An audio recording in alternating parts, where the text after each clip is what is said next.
마태복음 15장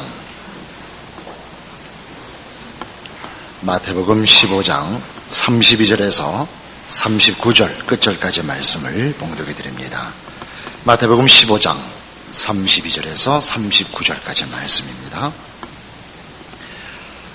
예수께서 제자들을 불러 가라사대 내가 무리를 불쌍히 여기노라. 저희가 나와 함께 있은지 이미 사흘임에 먹을 것이 없도다. 길에서 기진할까 하여 굶겨 보내지 못하겠노라. 제자들이 가로되 광야에서 우리가 어디서 이런 무리의 배부를 만큼 떡을 얻으리이까? 예수께서 가라사대 너희에게 떡이 몇 개가 있느냐? 가로되 7개와 작은 생선 2마리가 있나이다 하거늘. 예수께서 무리를 명하사 땅에 앉게 하시고 떡 7개와 그 생선을 가지사 축사하시고 떼어 제자들에게 주시니 제자들이 무리에게 주매 다 배불리 먹고 남은 조각을 7광주리에 차게 거두었으며 먹은 자는 여자와 아이 외에 4,000명이었더라. 예수께서 무리를 흩어보내시고 배에 오르사 마가단 지경에 가시니라. 이 마태복음 15장에 기록되어 있는 지난주에 생각했던 귀신 들린 딸을 고쳐주기를 간청했던 가나안 여인 사건이나 또 29절 이하에 있는 갈릴리 호숫가에 있는 산에서 많은 병자를 고치신 사건이나 오늘 우리 본문으로 택한 4,000명의 무리를 7병2호로 먹이신 기적은 다 이스라엘 백성이 아니고 그 이방인들을 대상으로 한 기적들입니다. 마태가 이 사건을 이렇게 기록해 놓은 이유는 특별히 오늘 본문에 본 7병2호의 기적은 5병2호의 기적과 아주 흡사합니다.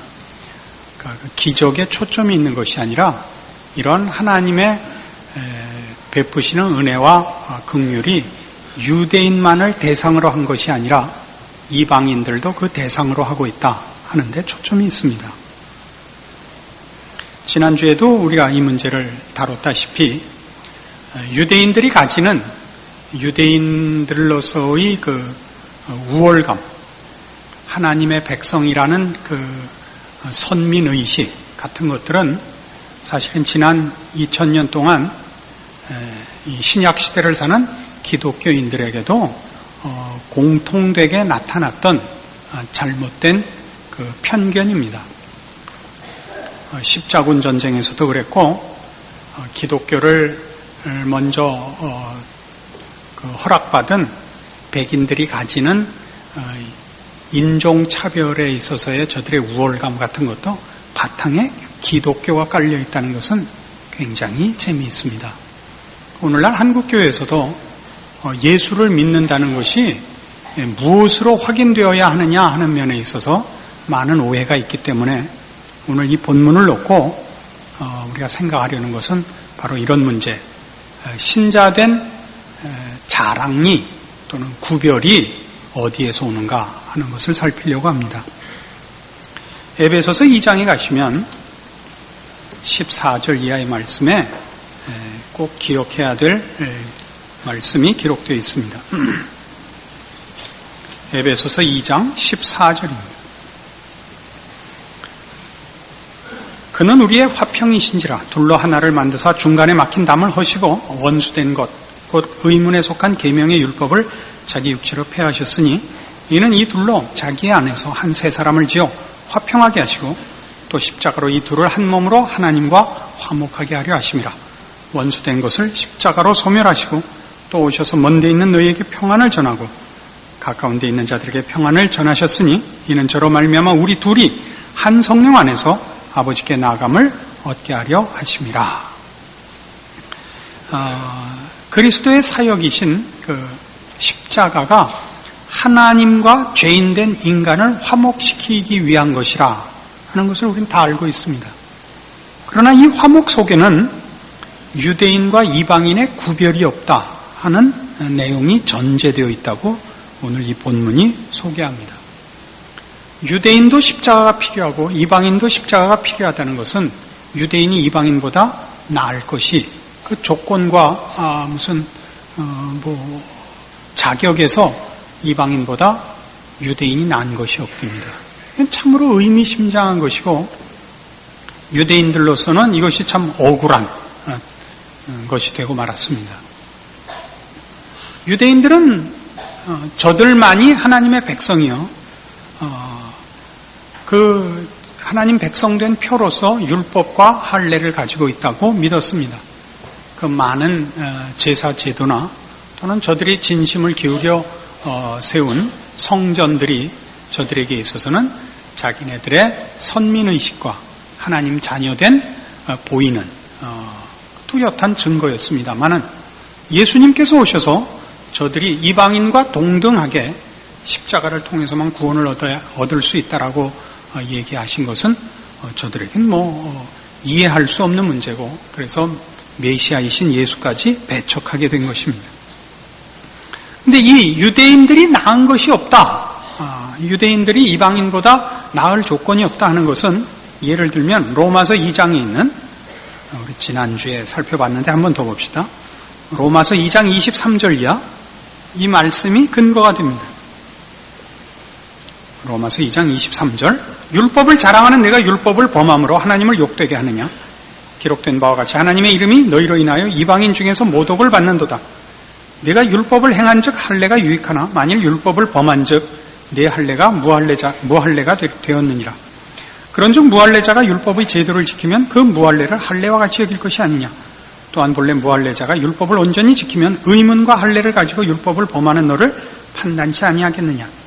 대조 표면적 유대인이 아니요 표면적 육신의 할례가 아니라 오직 이면적 유대인이며 할례는 마음에 할지니 신령에 있고 의문에 있지 아니한 것이라. 그 칭찬이 사람에서가 아니요 다만 하나님에게서니라. 이 28절을 기억합시다. 표면적 유대인이 아니요 표면적 육신의 할례가 아니라 하는 것입니다. 유대인이 자기네만이 하나님의 선민이라고 믿었던 건 할례의 약속이나 또는 저들이 하나님 앞에 허락받은 율법을 소유한 것으로 그 증거를 삼고 있습니다. 그러나 율법은 소유하고 있는 것이나 그 내용을 숙지하고 있는 것 정도로는 율법으로 자랑할 것이 없습니다. 율법은 지키는데 그 자랑과 표로 삼을 만한 자격이 생기는 것입니다. 율법은 지켜줘야 하는 것입니다. 그렇지 않습니까? 유대인들이 율법을 지킬 수 없었던 것은 저들도 우리와 방불하게 죄인된 본성을 갖고 있고 그 죄인된 본성을 율법으로 고칠 수 없었기 때문입니다. 이것이 성경이 우리에게 가르치는 것입니다. 오늘날 이 문제는 우리 예수 믿는 사람들에게 이렇게 적용될 수 있습니다. 우리 예수 믿는 사람들이 믿지 않는 사람들과 자신을 십자가로 구별하는 것은 옳습니다. 우리 십자가를 인정하며 십자가로 대표되는 기독교의 신앙들을 수용하고 있는 자들입니다. 우리는 예수를 믿으며 십자가로 말미암아 구원함을 얻고 이 자리에 왔다는 것을 믿습니다. 그러나 십자가는 자칫 잘못하면 유대인들이 그랬던 것 같이 할례나 율법에 불과할 수 있습니다. 예수님께서 지신 십자가에 하자가 있다든가 예수님의 사역에 문제가 있어서가 아니라 십자가를 고백하며 예수를 믿는다는 것이 무엇을 의미하는지를 모르는 일이 생길 수 있다 이겁니다. 로마서 6장에 가시면, 같은 로마서 6장에 보시면 십자가의 가치, 십자가의 목적이 이렇게 설명되어 있습니다. 로마서 6장 8절입니다. 만일 우리가 그리스도와 함께 죽었으면 또한 그와 함께 살 줄을 믿노니 이는 그리스도께서 죽은 자 가운데서 사셨음에 다시 죽지 아니하시고 사망이 다시 그를 주장하지 못할 줄을 알미로라. 그의 죽으심은 죄에 대하여 단번에 죽으시며 그의 살으심은 하나님께 대하여 살으심이니 이와 같이 너희도 너희 자신을 죄에 대하여는 죽은 자요 그리스도 예수 안에서 하나님을 대하여는 산 자로 여길지어다. 그러므로 너희는 죄로 너희 죽을 몸에 왕노릇하지 못하게 하여 몸의 사욕을 순종치 말고 또한 너희 지체를 불의의 병기로 죄에게 드리지 말고 오직 너희 자신을 죽은 자 가운데서 다시 산 자같이 하나님께 드리며 너희 지체를 의의 병기로 하나님께 드리라. 죄가 너희를 주관치 못하리니 이는 너희가 법 아래 있지 아니하고 은혜 아래 있음이니라. 이 기록을 기억할 필요가 있습니다. 십자가의 의미, 십자가의 가치는 어디 있느냐 할 때 죄와 사망의 종로로 타던 우리를 구원하여 하나님의 자녀로 새롭게 태어나게 하는 데 있다 이겁니다. 십자가의 가치와 십자가를 자랑하려면 바로 이 둘의 구별을 가지고 있어야 됩니다. 십자가 이전과 십자가 이후의 차이를 소유하고 있어야 됩니다. 그 차이가 뭐라고요? 죄와 사망의 종로로 탄 데서부터 의와 진리의 병기로 새 사람으로 태어난 차이 말입니다. 우리의 십자가는 이 차이가 안 보입니다. 십자가를 소유한 나와 십자가를 소유하지 않은 불신자와의 구별, 사람과 사람 사이의 구별만 있고 십자가를 소유한 자가 가지는 한 인간의 죄 아래 있었던 위치와 십자가로 인하여 변화된 자리의 구별이 없단 말입니다. 우리 모든 예수 믿는 사람들의 자랑은 십자가죠. 근데 그 십자가는 안 믿는 사람, 아직 십자가를 고백하지 않는 자와 나를 구별하고 있지, 모든 인류, 그리고 개인은 각각 자기 안에서 십자가 전과 십자가 후에 구별이 없단 말이에요. 그 구별은 뭐냐면 십자가를 가진 자와 그렇지 않은 자의 구별. 유대인들이 가졌던 할례를 받은 자와 할례를 받지 않은 자의 구별식으로밖에 안 나오고, 율법을 소유한 것이 아니라 지켜서 확인돼야 하는 유대인된 표가 없었듯이 십자가를 소유한 자가 가지는 십자가를 소유하지 않은 자와의 구별, 새 사람 된 변화로서의 구별이 도무지 드러나고 있지 않다 이겁니다. 골로새서 3장에 가보시겠습니까? 에베소서, 빌립보서, 다음이 골로새서입니다. 골로새서 3장.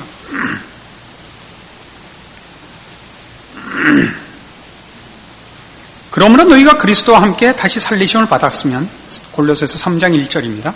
위의 것을 찾으라. 거기는 그리스도께서 하나님 우편에 앉아 계시느니라. 위의 것을 생각하고 땅의 것을 생각지 말라. 이는 너희가 죽었고 너희 생명이 그리스도와 함께 하나님 안에 감추었음이니라. 우리 생명이신 그리스도께서 나타나실 그때 너희도 그와 함께 영광 중에 나타나리라.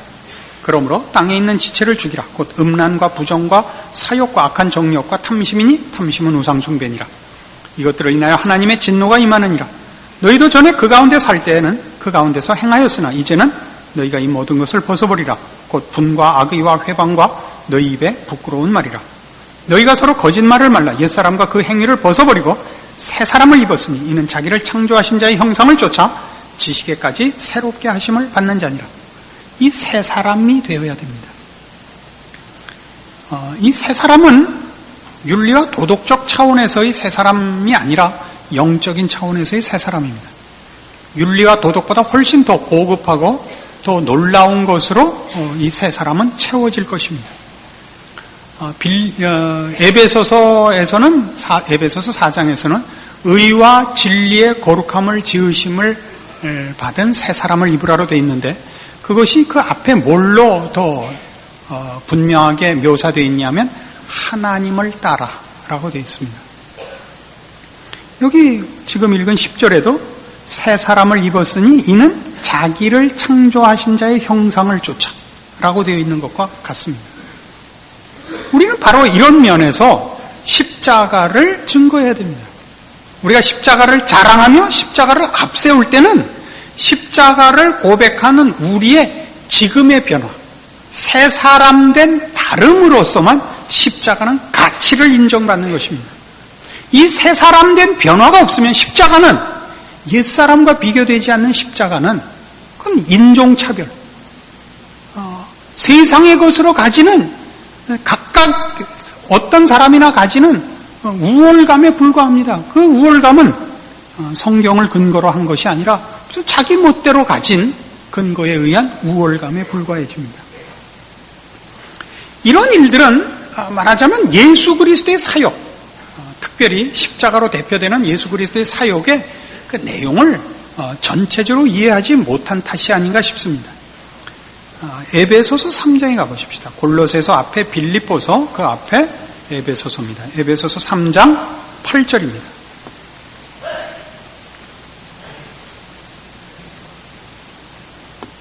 에베소 3장 8절 모든 성도 중에 지극히 작은 자보다 더 작은 나에게 이 은혜를 주신 것은 측량할 수 없는 그리스도의 풍성을 이방인에게 전하게 하시고 영원부터 만물을 창조하신 하나님 속에 감추었던 비밀의 경륜이 어떠한 것을 드러내게 하려 하심이라. 이는 이제 교회로 말미암아 하늘에서 정사와 권세들에게 하나님의 각종 지혜를 알게 하려 하심이니 곧 영원부터 우리 주 그리스도 예수 안에서 예정하신 뜻대로 하신 것이라. 우리가 그 안에서 그를 믿음으로 말미암아 담대함과 하나님께 당당히 나아감을 얻느니라.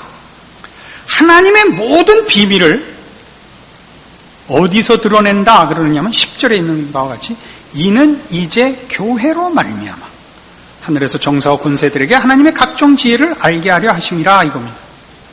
9절에 있는 하나님 영원부터 만물을 창조하신 하나님 속에 감추었던 비밀의 경륜이 교회로 말미암아 드러난다는 겁니다.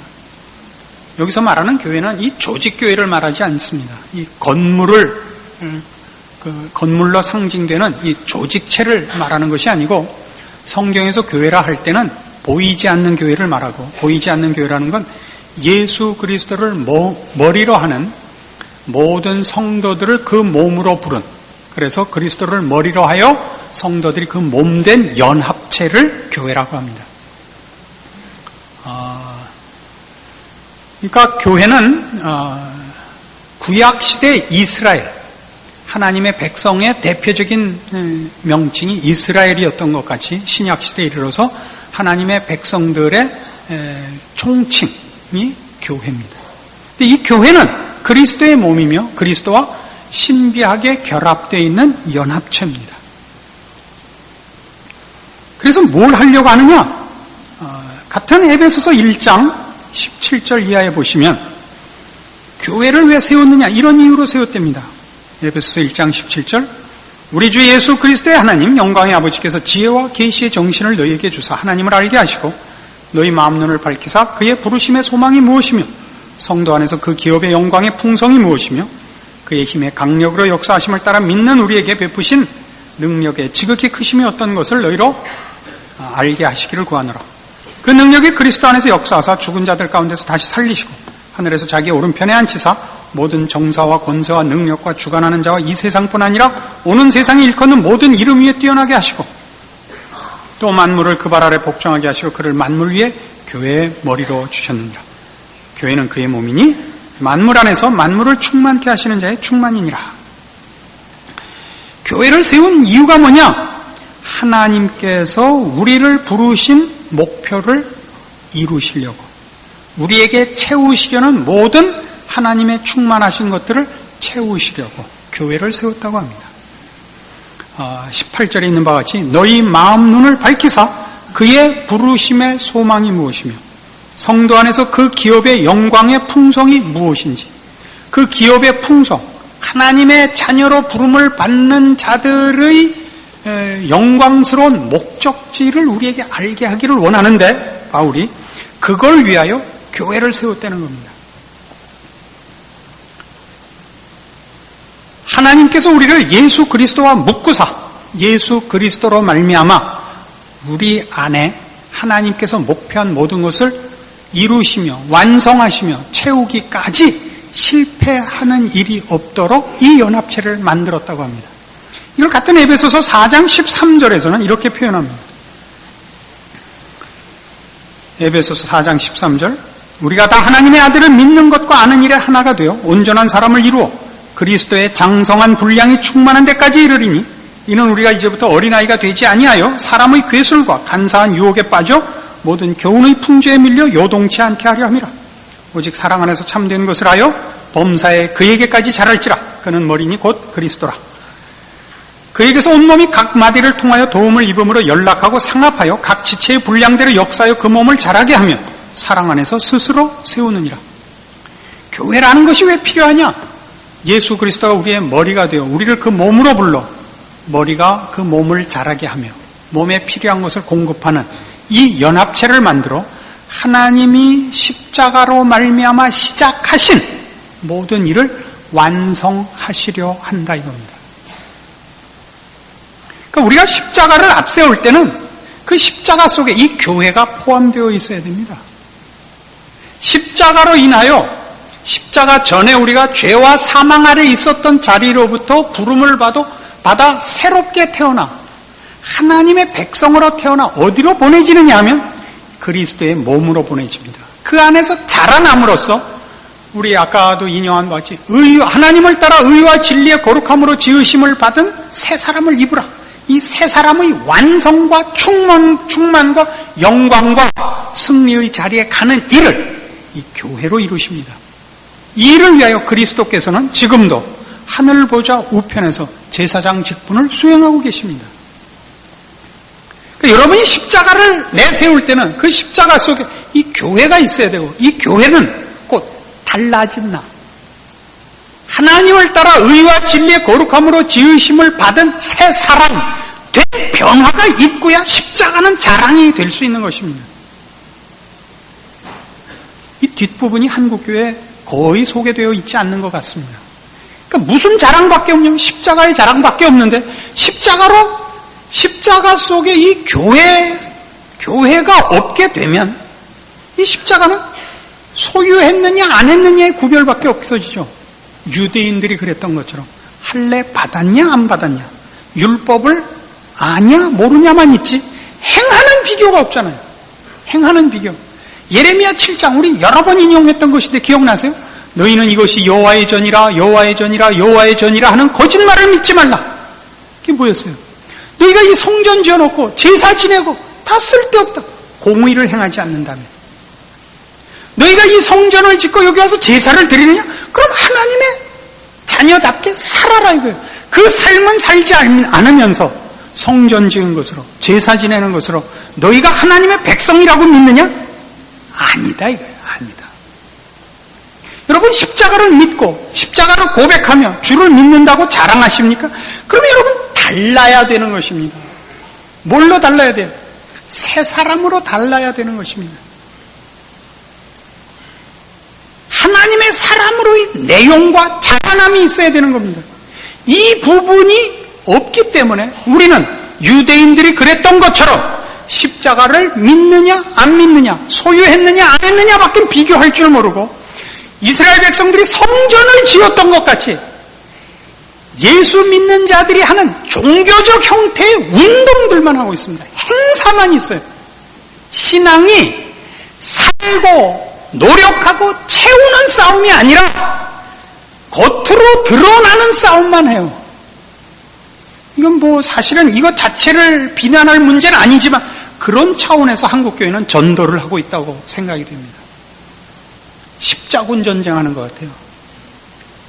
성도로서의 신앙 생활이 없으니까 외부적인 행사를 하게 된다니까요. 그래서 그토록 많이 교회 안에 행사가 있어요. 총동원 전도주의 필요한 겁니다. 부흥회, 기도회 다 필요합니다. 그러나 그것이 새 사람 된 우리 십자가를 건너와 하나님의 백성으로 새롭게 출생하여 자라나기 위한 내용을 채우는 것이 아니라 소유한 자와 그렇지 않은 자의 구별, 십자가를 가진 자와 그렇지 않은 자의 구별로서만 성전이 지어지고 제사가 드려지는 것 같이 행사된다면 성경이 한 꾸중을 받아야 될 것입니다. 지금 우리 현대를 사는 성도들의 큰 약점도 그거죠. 신앙생활이라는 것이 무슨 나타나는 어떤 일이라고 생각을 합니다. 그래서 대부분 다 이렇게 신앙생활을 못하고 있다고 스스로 생각하는 이유는 보란듯이 어떤 신앙적인 형태와 명분 있는 일을 못해서 그렇습니다. 모두가 다 이렇게 어떻게 한번 무슨 교회에 종교적인 어떤 일을 위하여 헌금을 한번 크게 하거나 혹은 뭐 어떻게 한번 가서 산기도를 열심히 하거나 하는 일들을 종교적인 내용으로 생각하고 있고, 그런 일들이 다 신앙인된 내용을 기르며 쌓는 일로는 생각하고 있지 않습니다. 신앙생활이 이어져 가는 게 없어요. 진전되고 쌓아가는 일이 없고 불쑥불쑥 아닌 사람으로 살다 어느 날 욱해서 한번 가서 지랄 떨고 가는 행사가 되고 말았단 말이에요. 그러니까 기도도 아우성을 치고 하는 거예요. 아우성을 치고 하는 것, 싸울 일이 아니기 때문이에요. 나타낼 일이 있기 때문에. 쌓는 일하면 아우성을 칠 틈이 없어요. 골로새서 1장에 가보실까요? 다시 에베소서, 빌립보서, 골로새서 1장. 사도 바울의 이런 기록을 보십시오. 골로새서 1장 24절. 내가 이제 너희를 위하여 받는 괴로움을 기뻐하고 그리스도의 남은 고난을 그의 몸된 교회를 위하여 내 육체에 채우노라. 내가 교회 일꾼 된 것은 하나님이 너희를 위하여 내게 주신 경륜을 따라 하나님의 말씀을 이루려 함이니라. 이 비밀은 만세와 만대로부터 오므로 감추었던 것인데 이제는 그의 성도들에게 나타났고 하나님이 그들로 하여금 이 비밀의 영광이 이방인 가운데 어떻게 풍성한 것을 알게 하려 하심이라. 이 비밀은 너희 안에 계신 그리스도시니 곧 영광의 소망이니라. 우리가 그를 전파하여 각 사람을 권하고 모든 지혜로 각 사람을 가르치면 각 사람을 그리스도 안에서 완전한 자로 세우려 함이니 이를 위하여 나도 내 속에서 능력으로 역사하시는 이의 역사를 따라 힘을 다하여 수고하노라. 여기 기록되어 있는 28절에 있는 우리가 그를 전파하여 각 사람을 권하고 모든 지혜로 각 사람을 가르친다는 것은 전도적 차원에서 얘기하고 있는 것이 아닙니다. 이건 골로새 교회에 보낸 편지입니다. 이미 믿은 자들에게 그리스도를 권하고 그의 지혜로 가르치는 것입니다. 이미 이 부분은 전도용이 아닌 것입니다. 그리고 지금 읽은 24절로 돌아가시면 내가 이제 너희를 위하여 받는 괴로움을 기뻐하고 그리스도의 남은 고난을 그의 몸된 교회를 위하여 내 육체에 채우느라 이렇게 분명하게 기록되어 있습니다. 그리스도의 남은 고난 뭡니까? 십자가를 지신 사건은 이미 끝났습니다. 완성됐습니다. 거긴 남은 고난이 없습니다. 그리스도의 남은 고난은 교회를 위하여서만 있습니다. 하늘 보좌 우편에서 우리를 위하여 지금도 간구하시는 이 일은 그가 우리의 머리 되셨기 때문입니다. 우리를 기르며 우리를 채우며 우리를 다듬으며 우리를 완성시키는 일에 그리스도께서 아직도 그의 제사장 직분을 수행하고 계십니다. 이것은 크게 보아 십자가 사역의 연장입니다. 어떤 차원에서 연장이라고요? 십자가로 시작한 일은 이 완성을 위하여 시작된 것이기 때문에 그렇습니다. 여러분이 하나님의 자녀입니까? 십자가를 앞세워 여러분이 신자된 것을 자랑하고 계십니까? 그러면 달라지십시오. 달라지십시오. 십자가를 소유하고 있지 않은 자와 내용에서 다르셔야 됩니다. 내용에서. 명분과 형태에서 다르기 전에 내용에서 다르십시오. 새 사람이 되십시오.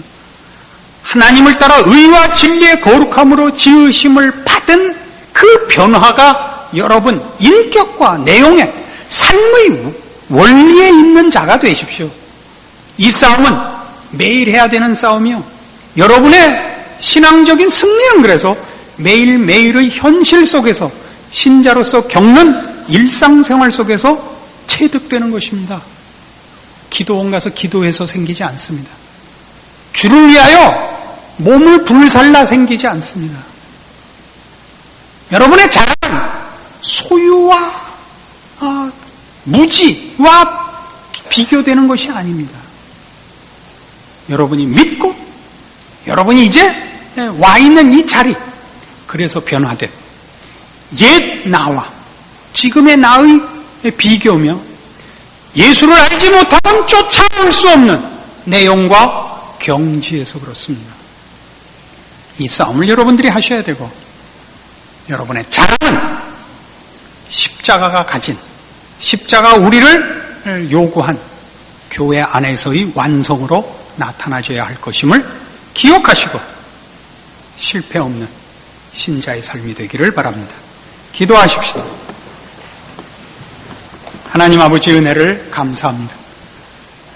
우리를 죄와 사망 가운데서 구원하사 이제 하나님의 자녀되게 하셨고 하나님을 닮게 하시며 하나님의 사람으로 의와 진리의 거룩한 자리로 서게 하셨습니다. 이 복들, 이 자랑들, 바로 이것들로 채워지며 완성되며 그래서 그리스도의 장성한 분량이 충만한 데까지 이르는 신자된 복을 누리는 우리 모두가 되게 하시옵소서. 예수님 이름으로 기도합니다. 아멘.